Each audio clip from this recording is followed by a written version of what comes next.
My family called me the problem. I walked away and canceled their support. They soon learned what happens when the glue disappears. My name's Nate.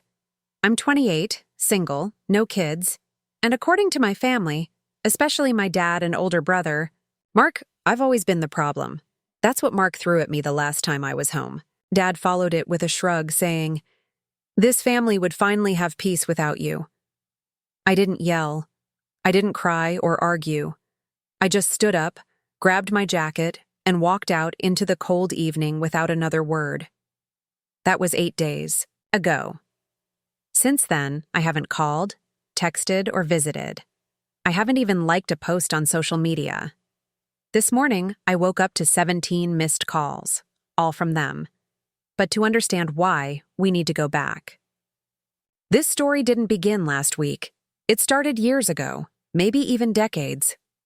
Growing up, Mark was the golden child, captain of the football team, straight A's, never grounded, the kind of kid whose achievements got framed or pinned to the fridge. I was different, more sensitive. I liked drawing, reading, music, basically everything Mark didn't. Where he was praised, I was corrected. "Why can't you be more like your brother?" was practically a family slogan. By high school, I had fully absorbed the message. I was a letdown. Things got worse after Mom died 5 years ago. She was the only one who really saw me. When she passed, something shifted. Dad stopped pretending to tolerate me, and Mark slid naturally into the role of family authority. His word became law, his way or nothing. I usually chose nothing. Still, I made an effort. I showed up for birthdays, offered to help around the house. I even loaned Mark $5,000 for a car down payment. Never asked for it. Back. But none of it ever changed how they saw me. If I disagreed with them, I was being difficult. If I skipped a weekend of chores, I was ungrateful. When I got a remote IT job and finally moved out, Dad's reaction wasn't "congrats." It was "don't mess it up." The most recent fight started over something trivial. It was a Saturday. We were at Dad's for dinner. Me, Mark, his wife Lauren, and their 2 kids. I brought homemade tiramisu. I'd spent the whole morning preparing it. Lauren took one look and said, "Oh, this has alcohol, right? The kids can't eat this." Technically, yes, it had a bit of Marsala wine, but barely enough to taste, and obviously it wasn't meant for the kids, I said calmly. "It's mostly for the adults, but I can bring something else next time." Mark rolled his eyes and muttered, "Always has to be different." I let it go, even though I felt my blood pressure rise. Then Lauren suggested ordering a kid-friendly dessert, and Dad chimed in, "See? This is the problem. You always make things harder than they need to be." I left the room. My hands were shaking, but I still didn't say anything. I just walked into the kitchen to breathe, to calm down. Mark followed me. He leaned against the fridge and said, "You're nothing but a problem, Nate. Always have been." He said it like he was talking about the weather. I looked at him, searching for any hint of regret. There was none. I walked back to the dining room, grabbed my coat. As I passed Dad, he didn't even look up from his plate before adding, "This family would finally have peace without you." Nobody stopped me, not even Lauren, who at least used to pretend to stay neutral. I closed the door behind me, got in my car, and just sat there for half an hour. I didn't cry. I wasn't even angry. I just felt empty, like I'd been to the funeral of a relationship I'd been trying to save for too long. That night, I packed a bag and drove back to my apartment in the city. I made a quiet promise to myself not to reach out again. The first few days were quiet. Honestly, it felt like relief. I read, went to the gym, caught up on movies, and even started sketching again, a hobby I hadn't touched in years. No guilt-tripping calls, no lectures, just peace. Then came the first missed call, from Lauren. I ignored it. Then one from Dad. Then 2 from Mark. Yesterday, there were 5 more. And this morning, 17. No voicemails, just a full screen of missed calls like they were in a panic. I didn't return any of them. But I won't lie. I was curious. Something had to have happened. Maybe Mark lost his job. Maybe Dad got sick. Or maybe, just maybe, they were starting to understand what it feels like when the problem walks away. I'm not ready to call back. Part of me wants to know what's going on. But another part, maybe the stronger part, is still standing in that kitchen, remembering the look on Mark's face when he told me I didn't belong. And if they want something from me now, they might be about to learn what happens when the so-called problem stops participating.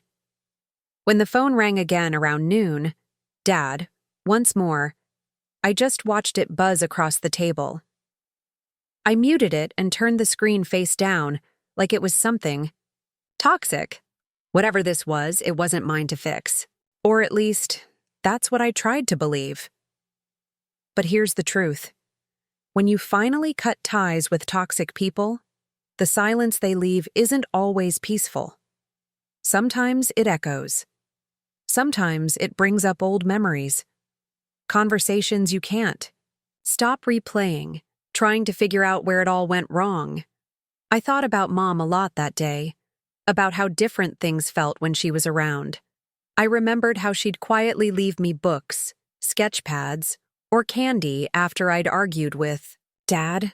How she'd step in when Mark pushed too hard. She saw me. She protected me. And when she was gone, it felt like no one else ever did. So yes, I was tempted to call back. Not because I forgave them, not because I missed them, but because some part of me still hoped they were capable of change. That maybe they'd finally realized how hurtful they'd been. That something inside them had finally shifted. Then came the text. From Lauren. Hey, Nate. Sorry to reach out like this, but something's going on with your dad. He's been in and out of the hospital since Tuesday. Mark's overwhelmed. Could you call when you get a chance? I stared at the message for a full minute. Hospital? Since Tuesday? That was 4 days ago. And now, they're reaching out. After everything they said. After telling me this family would be better off without me. Now they want me involved? Sat on my couch, elbows on my knees, trying to breathe. My first reaction was guilt. I won't pretend it wasn't. But that quickly turned into something else. Confusion. Then something colder. Anger. Not just at the message, but what it implied. Because the truth is, they don't want me there for support. They want me there to fix it. Again, that's always been my role, hasn't it? The emotional punching bag. The backup plan. The one who covers bills without asking for thanks. The one who quietly sends money when Mark's freelance work dries up. The one who set up monthly payments toward Dad's medical debt without ever asking for credit. 2 years ago, when no one else stepped up, I did. And now, after finally being pushed out, after I removed myself, they're beginning to notice just how many unseen threads I was quietly holding together. The irony? No one told me my father was unwell. I found out through a text from Lauren, the one person who never once backed me up when things turned ugly. Not a phone call, not a heartfelt message, just a guilt-tinged update tossed my way. Didn't respond. Instead, I opened my banking app.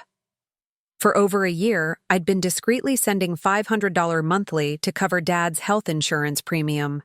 I'd overheard him complaining about how expensive the new plan was, so I stepped in, anonymously, letting him assume some government subsidy had kicked in. It was simpler that way, cleaner. But now, staring at that entry in my budget, it felt distant, like it belonged to someone else.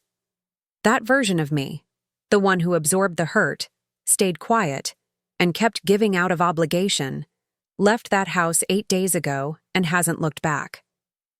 So I canceled the payment. I expected guilt. Instead, I felt lighter, like a weight had been lifted. Then another message came through. this time from Mark. "I don't care what happened last week. We need to talk. Call me now." No apology. No acknowledgement of the things that were said. Just an order, as if I were still on call, still available to be summoned. I laughed for the first time in days. The nerve wasn't surprising. It was just more of the same. They weren't reaching out because they cared. They were reaching out because the glue had come undone. And for once, they were seeing the cracks. I didn't call back. I didn't respond. I opened my notes app and started listing all the things I was still paying for. The utilities on Dad's house, the car insurance under my name that Mark never transferred, the shared phone plan Lauren stayed on because the switch felt like too much. And then I started shutting things down, one by one. If they wanted a life without me, fine. But they'd learn what it really costs to erase the person quietly keeping everything running. Midway through the list, the phone rang again. Same number. This time I picked up. What I heard on the other end made me freeze. It wasn't Mark. It was Dad. His voice trembled, more from realization than from illness. For once, he understood who he had driven away, and who held all the keys. I didn't speak at first. No greeting, no question. I just let the silence sit. He didn't say anything either for a moment. Just the faint beep of hospital machines in the background. Then finally he spoke, his voice hoarse and uneven. "Nate, I know you probably don't want to hear from me."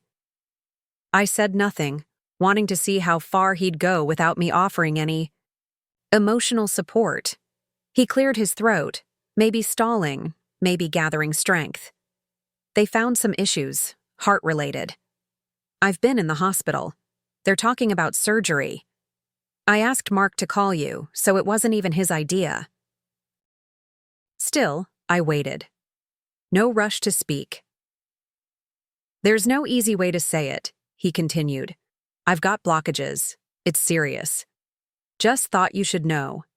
As if he was doing me a favor by telling me. I exhaled slowly. No questions about the surgery. No polite concern. Instead, I finally responded with a calm but pointed question. "And now you need something?" He didn't deny it. That said everything. "Look," he muttered, "I didn't mean what I said the other night. I was angry, stressed. You know how it gets." I closed my eyes. You know how it gets. The family's catch-all excuse, as if emotional harm was just part of normal life. "No," I replied, voice steady. "I don't know how it gets, because I don't talk to people like that. I don't tell my son he's a problem. I don't say the family would be better off without him." He was silent, the kind of silence that comes when someone's unsure whether to defend themselves or give up. "You did mean it," I continued, cutting in before he could respond. "You always meant it. You've just never had to deal with the consequences before." Still, no argument. That was new, but I wasn't done. "You didn't want a son. You wanted a replica of Mark. You got me instead, and you've been punishing me for it since I was 10. "Nate." He started. "No." I was firm now. "You don't get to speak. You can't push someone away for years and act surprised when they're not around to help you clean up the mess." He didn't reply. Just a sound, half cough, half sob. Strange. I'd never heard my father sound like that. For a moment, I didn't feel angry. I felt empty. Once I would have done anything to hear him cry. It would have meant he cared. But now it felt too late. "I just wanted peace," he whispered. "Everything fell apart after your mom passed. I didn't know how to fix it, so I took it out on you. That hit hard. Not because it excused anything, but because it was finally, after all these years, something close to accountability. Still, I didn't let it soften me. You didn't just take it out on me," I said. "You made me believe I deserved it. That was the root of it. Not the insults or the guilt. It was the years I spent trying to win over someone who never gave me real acceptance. The years I thought I owed it to him to keep trying. He didn't argue, just sat in silence. Then, "Are you coming back?" It felt surreal. The same man who told me I was the problem now asking if I'd return. I could almost hear the subtext. "Mark's overwhelmed. The money's tight. We thought you'd always be there." He didn't say any of that, but it was there, hidden in his question. I thought about my apartment, my quiet little space where no one yelled, the sketchpad by my bed, my cat, Toby, who curls up beside me every night without judgment. For the first time in years, I felt whole, away from them. "No," I said. Just that one word, but it echoed inside me. "Please," he said. "We're family." "Exactly," I replied. "And you taught me exactly how this family treats anyone who doesn't fit the mold. I'm done trying to squeeze into it." He tried again. "At least talk to Mark." "He's trying." I nearly laughed. "Mark is trying because I'm gone." "That's not growth. That's fear." Another pause. "Then what happens now?" he asked. For the first time in this entire situation, I felt calm. "You figure it out," I said. "The way I had to when I was 16 and you called me a failure. The way I had to when Mom died and no one asked if I was okay. The way I always did, every time you decided I was the problem." There was a quiet, tired sound on the other end, a slight catch in his throat. I could tell he wanted to argue.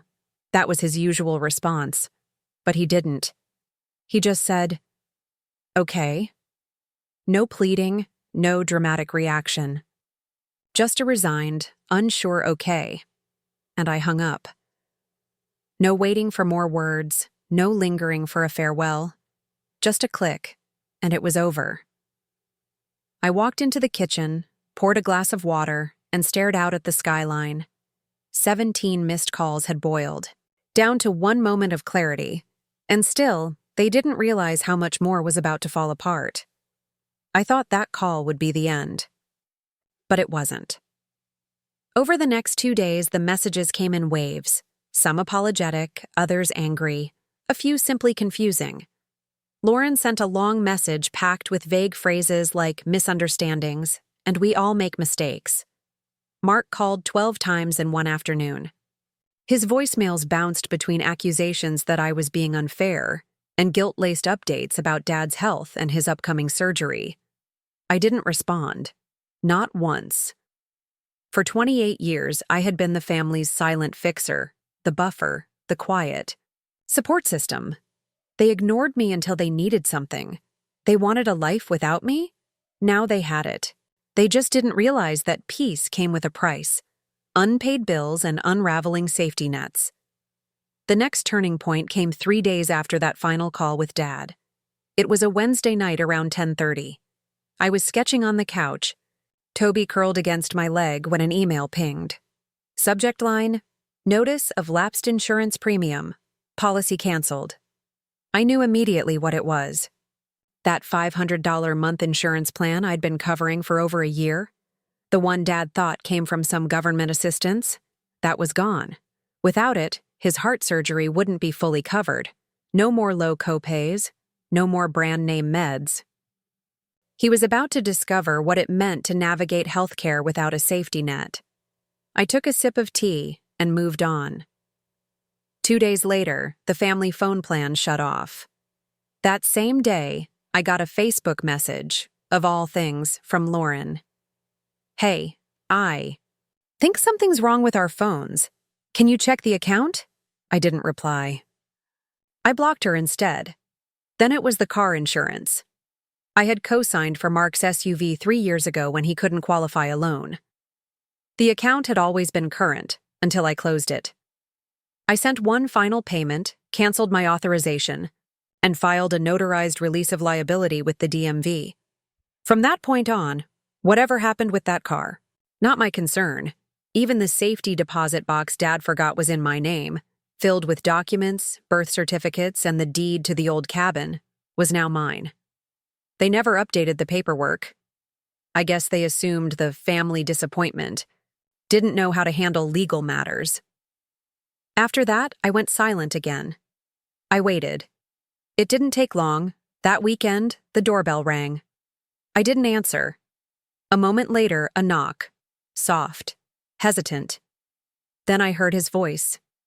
"Nate, please open the door." It was Mark. I watched him through the peephole. He looked worn down, tired, thinner, less sure of himself. His posture was slouched, hair a mess, dark circles under his eyes. He looked nothing like the smug older brother I remembered. I opened the door halfway. Just enough. He stared at me, wordless for a moment. I didn't speak either. Finally, he said, "We need help." I nodded once. I figured. I didn't know about the insurance or the car, or the bills. Dad's losing it. Lauren's panicking. I had to borrow money from her in-laws just to buy groceries. I let him keep talking. Dad might not be able to get the surgery. Now. They say it'll cost way more out of pocket. The hospital wants us to set up a payment plan. Still, I said nothing. He finally looked up, eyes full. "Why are you doing this?" I let out a small, dry laugh. "Why am I doing this? Mark, you said I was the problem, that the family would have peace without me. I just agreed." He swallowed. "We were upset. You know how he is."